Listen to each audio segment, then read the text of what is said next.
So, how can leaders use data and feedback to better manage their team in a time of crisis and maintain the culture?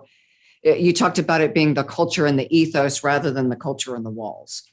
Yeah, the culture and the ethos is hard. I think you need to do more sentiment analysis and sentiment polling.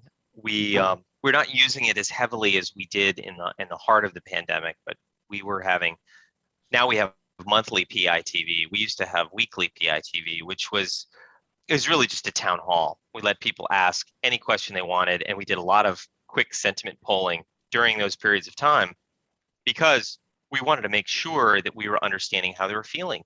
And we would ask open-ended questions like word clouds. How are you feeling today? How are things trending? Is this sustainable?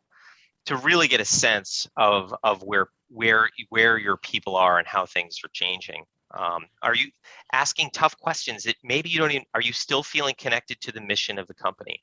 Are you still feeling that our culture is intact? If our culture is changing, how's it changing?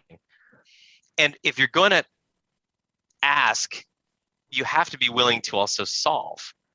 Because if you just ask and they tell you all this corrective stuff and you never do anything about it, that is a challenge. So you have to be honest when you can. You go, hey, you told us there's 5 things we need to work on.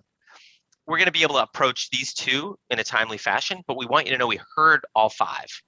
We view these are the 2 most important. Now, someone out there is going, well, I had number 5 and I wish you were working on it, but I'm glad you at least heard me. And I'm glad we're moving in the right direction. So there are a lot of tools that I would loosely call sentiment polling, and they don't even have to be HR tools. We use this tool called Menti, MENTI.com.